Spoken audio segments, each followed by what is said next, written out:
Item ಯಾವುದೇ ಇರಲಿ try ಮಾಡಿ ಆಚಿ ಚಿಕನ್ ಮಸಾಲಾ. ಆಚಿ ಚಿಕನ್ ಮಸಾಲಾ. ನಾನು ಹೇಳ್ತೀನಿ ಎಲ್ರಿಗೂ, ನಾವು ಮಂಜುನಾಥನ್ನ ಆರಾಧಿಸೋರು. ನಮ್ಮ ಅಣ್ಣನ ಹೆಸರು ಮಂಜುನಾಥನ್ ನೋಡ್ಬೇಕಾದ್ರೆ ದ್ವಾರ ಭಾಗದಲ್ಲಿ ನಾಗರಾವಿದೆ. ನಾನು ನಾಗಲಕ್ಷ್ಮಿ. ನನ್ನ ಒಂದು ಸಿಸ್ಟರ್ ಹೆಸರು ನೇತ್ರಾವತಿ. ನಾವು ಪ್ರತಿ ವರ್ಷ ಪ್ರತಿ 6 ತಿಂಗಳಿಗೆ ಆ ದೇವ್ರಿಗೆ ನಡ್ಕೋತೀವಿ. ದೇವ್ರ ಮೇಲೆ ನಮ್ಗೆ ಯಾವುದೂ ಕೋಪ ಇಲ್ಲ ಅಥವಾ ದೇವ್ರ ವಿರುದ್ಧ ನಾವೇನು ಮಾಡ್ತಾ ಇಲ್ಲ. ಅಂಥ ದೇವಸ್ಥಾನ, ಅಂಥ ದೇವರಿರುವಂಥ ನಾವು ಕರ್ನಾಟಕದ 7.5 ಕೋಟಿ ಜನ ಆ ದೇವರಿಗೆ ನಡ್ಕೊಳ್ತೀವಿ. ಆ ಒಂದು ಜಾಗದಲ್ಲಿ ಇಷ್ಟೊಂದು ಹೆಣ್ಮಕ್ಳು ಕಾಣೆಯಾದ್ರಲ್ಲ, ಇಷ್ಟೊಂದು ಜನ, ಅದಕ್ಕೋಸ್ಕರ ಉನ್ನತ ಮಟ್ಟದ ತನಿಖೆ ನಡೆಸ್ತಾ ಇರೋದು. ಸೊ ಕಾಯ್ರಿ, ಅದಕ್ಕೆ ಸಮಯ ಬೇಕಾಗುತ್ತೆ, ಕಾಲ ಉತ್ತರ ಕೊಡುತ್ತೆ, ತನಿಖೆ ಮುಂದುವರಿಯುತ್ತೆ. ತನಿಖೆ ಮುಂದುವರಿತಿ ಇನ್ನು 10 ವರ್ಷಕ್ಕಾಗತ್ತೇನೋ ಮೇಡಮ್. ನಾನು ಈ SIT ಹೋಗ್ತಾ ಇರೋ ಸ್ಪೀಡ್ ನೋಡಿದ್ರೆ because there only sticking on to the ಬುರ್ಡೆ ಕೇಸ್. ಇಲ್ಲ ರಾಧಾ, ಚಿನ್ನಯ್ಯ ಕೇಸ್ ಅಲ್ಲ ನೋಡು, ಇದು 20-25 ವರ್ಷಗಳ ಹಿಂದೆ ನಡೆದಿರುವಂಥದ್ದು. ನೀವು ತನಿಖೆ ಮಾಡಬೇಕಾದ್ರೂ ಅಷ್ಟೇ, ಸಾಕ್ಷಿ ಆಧಾರಗಳ ಕಲೆಕ್ಷನ್ ಇದೆಯಲ್ಲ, it's very very difficult. But ಇದು SIT ಮಾಡತ್ತೆ, ಇನ್ನು ತನಿಖೆ ಮಾಡ್ತಾ ಇದೆ, ಮಾಡುತ್ತೆ, ತನಿಖೆ ಮುಂದುವರಿಯುತ್ತೆ. ನಾಪತ್ತೆ ಆಗಿರೋ ಹೆಣ್ಮಕ್ಳ ವಿಚಾರಗಳಲ್ಲಿ ಎವ್ರಿ ಡೀಟೇಲ್ಸ್ ನಿಮ್ಗೆ ಕೊಡ್ತಾರೆ. ಖಂಡಿತವಾಗ್ಲೂ ನೀವು ಇನ್ನೊಂದು ವರ್ಷಕ್ಕೆ ಹೋಗ್ತೀರಿ, ಹೋದ್ರೆ ಏನಾಯ್ತು, ನಿಮ್ ಮುಂದೆ ಬರುವಂತವ್ರು ಮಾಡ್ತಾರೆ, ಕಂಟಿನ್ಯೂ ಮಾಡ್ತಾರೆ. ವರ್ಷ ಇರ್ಲಿ, ಇದು ತನಿಖೆ ಆಗೇ ಆಗತ್ತೆ, ಅದು ತನಿಖೆ ಆಗೇ ಆಗತ್ತೆ. ನೋಡಿ, ನಾವು ಒಂದು ಹೇಳ್ತೀನಿ, ಯಾವಾಗ್ಲೂ ಭರವಸೆಯ ಮೇಲೆ ನಾವು ನಡಿಬೇಕು. ಭರವಸೆ, ನಂಬಿಕೆ, ವಿಶ್ವಾಸ ಇಲ್ಲ ಅಂತಂದರೆ ಯಾವುದೂ ಇಲ್ಲ ಈ ಜಗತ್ತಲ್ಲಿ. ಸೊ ನಾವು ಕೊಟ್ಟಾಗ ಸರ್ಕಾರ ಅದು ಮನ್ನಿಸಿದೆ, ಮತ್ತು SITಯನ್ನು ರಚನೆ ಮಾಡಿದೆ, ತನಿಖೆ ನಡೀತಾ ಇದೆ. ಅದು ಬುರ್ಡೆ, ನನಗೆ ವಿಶ್ವಾಸ ಇದೆ, ಅದು ಬುರ್ಡೆ ಚಿನ್ನಯ್ಯನಿಗೆ ಮಾತ್ರ ಸೀಮಿತ ಆಗದೆ ಮುಂದೆ ತನಿಖೆ ಮುಂದುವರಿಯುತ್ತೆ ಅನ್ನೋ ವಿಶ್ವಾಸ ನನಗಿದೆ. ಸೊ ಸಮಯ ಕಾಯಬೇಕಾಗತ್ತೆ, ಅದು ಉತ್ತರ ಬರುತ್ತೆ. ನಾನು ದಿವ್ಯಾ ಅಂತ ಮಾತಾಡ್ತಿರೋದು. ನಾನೊಬ್ಳು ಮನಃಶಾಸ್ತ್ರಜ್ಞೆ. ಸೊ ನಾನು ಸುಮಾರು ವರ್ಷದ ಎಕ್ಸ್ಪೀರಿಯನ್ಸಲ್ಲಿ ನಾನು ಏನು ನೋಡ್ತಾ ಇರೋದು ಅಂದರೆ, ಹೆಣ್ಮಕ್ಳು ಇವಾಗ ತುಂಬ ತಿಳ್ಕೊಂಡಿದ್ದಾರೆ, ಸಾಧನೆ ಮಾಡಿದ್ದಾರೆ. ಹೊರ ಜಗತ್ತಿಗೆ ಮಾತ್ರ ಆ ಸಾಧನೆ ಸೀಮಿತವಾಗಿರುತ್ತೆ. ಆ ಮನೆ ಒಳಗೆ ಹೋದರೆ ಅದೇ ಶೋಷಣೆ, ಅದೇ ದೌರ್ಜನ್ಯ, ಮತ್ತು ಅವ್ರಿಗೆ ಅದನ್ನು ಫೇಸ್ ಮಾಡೋಕ್ಕೆ ಧೈರ್ಯ ಇಲ್ಲ. ಬಿಕಾಸ್ ಏನು ಅಡ್ಡ ಬರ್ತಿದೆ ನನಗೆ ಗೊತ್ತಿಲ್ಲ, ಮಾನ ಮರ್ಯಾದೆ ಪ್ರಶ್ನೆನ ಏನು ಅಂತ ಗೊತ್ತಿಲ್ಲ. They will be tolerating that. ಅಂದರೆ ತುಂಬ ಎಕ್ಸ್ಟ್ರೀಮ್ ಲೆವೆಲ್ಗಿರುತ್ತೆ. ಆ್ಯಂಡ್ ನನಗೆ ತುಂಬ ಬೇಜಾರಾಗತ್ತೆ. ಇಷ್ಟು ವರ್ಷ ಆಯಿತು, ವಿ ಸೇ ಪ್ರೋಗ್ರೆಸಿವ್ ವರ್ಲ್ಡಲ್ಲಿ ಬದುಕ್ತಾ ಇದ್ದೀವಿ ನಾವು, ತುಂಬ ಬದಲಾವಣೆ ಆಗಿದೆ ಅಂತ ಹೇಳಿ. ಬಟ್ ಓದ್ಕೊಂಡಿರೋರ್ಗೇ ಅದನ್ನು ಫೇಸ್ ಮಾಡೋಕ್ಕಾಗ್ತಿಲ್ಲ. ಅಂಥವ್ರಿಗೆ ನೀವೇನು ಸೂಚನೆ ಕೊಡೋಕ್ಕೆ, ಅಂದರೆ ಏನು ಆಶ್ವಾಸನೆನ ಅಥವಾ ಹೆಣ್ಮಕ್ಳು ಜಾಸ್ತಿ ಬರ್ತಾರೆ, ಗಂಡು ಮಕ್ಳು ಜಾಸ್ತಿ ಬರ್ತಾರ ಮೇಡಮ್ ಈ ಥರ I mean mental issues? Mental issues ಆಯ್ತು, ಇಬ್ರಿಗೂ ಇದೆ. ಬಟ್ ಅನ್ಫಾರ್ಚುನೇಟ್ಲಿ ಈ ನಡುವೆ ನನ್ನ ಹತ್ರ ಗಂಡು ಮಕ್ಕಳು ಜಾಸ್ತಿ ಬರ್ತಾ ಇದ್ದಾರೆ. ನಂಗೆ ಅದು ಬೇಜಾರು ಇದೆ. ಅಂದರೆ ಹೆಂಡತಿಯಿಂದ, ಅಂದರೆ ಎಷ್ಟೊಂದು ಜನ ಹೆಂಡತಿಯವರು ಗಂಡನ್ನು ಇದು ಬರೀ ದುಡ್ಡಿಗೆ ಅಥವಾ ಆಸ್ತಿ ಅಂತಸ್ತಿಗೆ ಉಪಯೋಗಿಸ್ಕೊಂಡಿರೋದು ಇದೆ. ಅನ್ಫಾರ್ಚುನೇಟ್ಲಿ ಮೇ ಬಿ ನನ್ನ ಹತ್ರ ಬಂದಿರೋದು ಇರ್ಬೋದು, ನನಗೆ ರೇಷಿಯೋ ಗೊತ್ತಿಲ್ಲ. ಎಸ್, ಬಟ್ ತುಂಬ ಬೇಜಾರಾಗಿದೆ. ಅವ್ರು ಹೇಳಿದ್ದಾರೆ ನನಗೆ ಡಿವೋರ್ಸ್ ಕೂಡ ಕೊಡಲ್ಲ, ಅಂದರೆ ಅಮ್ಮ ಮಗಳು ಒಟ್ಟಿಗೆ ಸೇರಿಕೊಂಡು ನಮಗೆ ತುಂಬ ಟಾರ್ಚರ್ ಮಾಡ್ತಾ ಇದ್ದಾರೆ. ನಾವು ಎಷ್ಟು ದುಡ್ಡು ಕೊಟ್ಟರು ಅವ್ರಿಗೆ ಸಮಾಧಾನ ಆಗ್ತಾ ಇಲ್ಲ. ಎಷ್ಟು ಅಂತ ನಾವು ತಂದು ಕೊಡೋದು?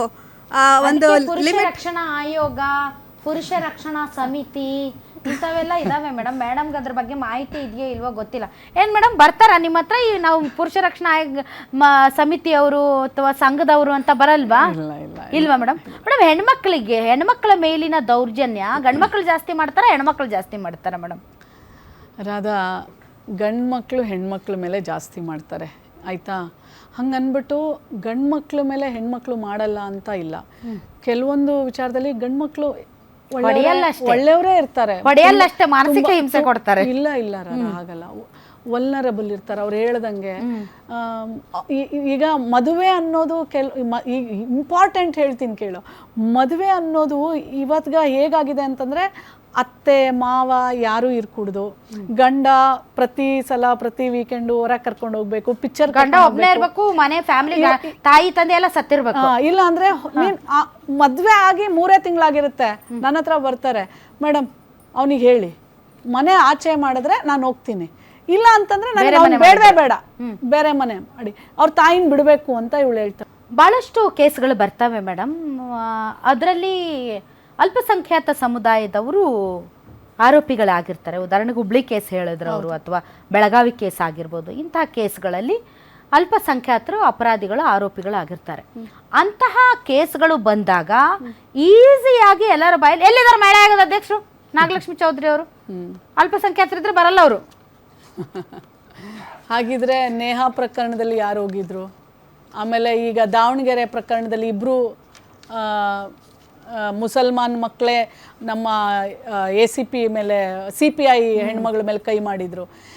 ನನಗೆ ಗೊತ್ತಿಲ್ಲ, ದೂಷಣೆ ಮಾಡೋರು ಬೇಕಾದಂಗೆ ದೂಷಣೆ ಮಾಡ್ತಾರೆ, ನಮಗೆಲ್ಲ ಒಂದೇ. ಕಾನೂನು ಕೆಳಗಡೆ ಅಪರಾಧಿಗಳು, ಎಲ್ಲ ಅಪರಾಧ ಮಾಡಿದವರು ಎಲ್ಲ ಅಪರಾಧಿಗಳೇ. ಎಲ್ಲ ಮಹಿಳೆ ಅಂತಲೇ ಇದು ಮಾಡ್ತಾ ಇದ್ದೀರಾ. ನಾವು ಟ್ರಾನ್ಸ್ಜೆಂಡರ್ ಮಹಿಳೆಯರು ಆಗಿ ನಾವು ಕೂಡ ಇದ್ದೀವಿ. ನಾವು ನಿಮಗೆ ಯಾವ ರೀತಿ ಕಾಣ್ತೀವಿ, ನೀವು ನಮ್ಮನ್ನ ಏನಂತ ಗುರುತಿಸೋಕೆ ಇಷ್ಟಪಡ್ತೀರಾ ಅಂತ ನಾನು ಕೇಳ್ತಾ ಇದ್ದೀನಿ. ಮಹಿಳೆಯರು ಅಂತ ಟ್ರೀಟ್ ಮಾಡ್ತೀರಾ ಅಂತ ಅವ್ರು. ಮಹಿಳಾ ಆಯೋಗದ ಅಧ್ಯಕ್ಷೆಗೆ ಖಂಡಿತವಾಗ್ಲೂ ನೀವು ಸಹ ಮಹಿಳೆಯಾಗೇ ಕಾಣ್ತೀರಾ. ಎಲ್ಲಾ ಹೆಣ್ಣು ಮಕ್ಕಳಿಗೆ ಹೇಗೆ ನಾವು ನ್ಯಾಯವನ್ನ ಒದಗಿಸ್ಕೊಡ್ತೇವೆ ಹಾಗೆ ನಿಮಗೂ ಸಹ ನಿಮ್ಮ ಪರವಾಗಿ ನಿಂತ್ಕೊಳ್ತೀವಿ. ನಮಸ್ತೆ ಮೇಡಮ್, ನನ್ನ ಹೆಸರು ಶೈಲಾ ಅಂತ, JDS ಇಂದ ಮಹಿಳಾ ಪ್ರೆಸಿಡೆಂಟ್ ನಾನು ಬೆಂಗಳೂರು ಸಿಟಿಗೆ. ಈಗಾಗಲೇ ಎಲ್ಲರೂ ನಾನು ಕೇಳಬೇಕಾದಂಥ ಪ್ರಶ್ನೆಗಳನ್ನ ನಿಮಗೆ ಕೇಳಿದ್ದಾರೆ, ತಮ್ಮಿಬ್ಬರಿಂದನೂ ಉತ್ತರ ಸಿಕ್ಕಿದೆ. ಆದರೂ ನನ್ನ ಹತ್ರ ಒಂದೆರಡು ಪ್ರಶ್ನೆಗಳಿದೆ. ಒಂದು, ನಮ್ಮ ಈ ಹೆರಿಗೆ ಆಸ್ಪತ್ರೆಗಳು ಮೇಡಮ್, KC ಜನರಲಲ್ಲಿ ತಾವು ದಯವಿಟ್ಟು ಮಲ್ಲೇಶ್ವರಂ ಕಾನ್ಸ್ಟಿಟ್ಯೂನ್ಸಿಲಿ ಭೇಟಿಯಾಗಬೇಕು. ಯಾಕಂದರೆ ತುಂಬ ನೆಗ್ಲಿಜೆನ್ಸಿ ನಡೀತಾ ಇದೆ. ಹಾಗೆ ನೋಡಿ, ಈಗ ಪ್ಯಾಲೇಸ್ ಗುಟ್ಟಳ್ಳಿಲಿ ಉದಾಹರಣೆ ಹೇಳಬೇಕಂದ್ರೆ ಚಿಕ್ಕದಾಗಿ ಒಂದು ಹೆರಿಗೆ ಆಸ್ಪತ್ರೆ ಇದೆ, ಅಲ್ಲಿ ನಾರ್ಮಲ್ ಡೆಲಿವರಿ ಅಂತಾರೆ.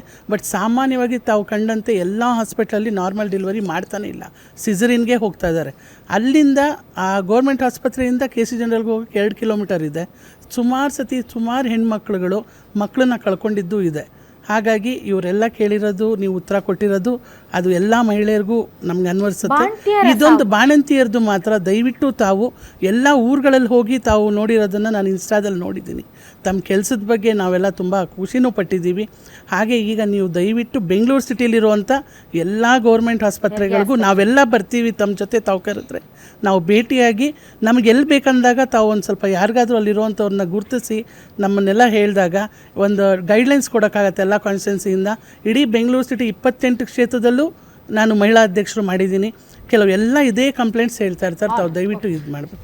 ನಿಮ್ಮೂರಿನಿಂದ ವಿಶ್ವ ಮಟ್ಟದವರೆಗೆ ರಾಜಕೀಯ, ಸಿನಿಮಾ, ಸ್ಪೋರ್ಟ್ಸ್ ಯಾವ ಸುದ್ದಿಯೂ ಮಿಸ್ ಆಗಲ್ಲ. ಬರೀ ಸುದ್ದಿಯಷ್ಟೇ ಅಲ್ಲ, ಜೊತೆಯಲ್ಲೇ ಇರುತ್ತೆ ವಿಶ್ಲೇಷಣೆ. ಗ್ಯಾರಂಟಿ ನ್ಯೂಸ್ ನ ಸಬ್ಸ್ಕ್ರೈಬ್ ಮಾಡಿ, ಫಾಲೋ ಮಾಡಿ, ಕ್ಷಣ ಕ್ಷಣದ ಅಪ್ಡೇಟ್ಸ್ ಪಡೆಯಿರಿ.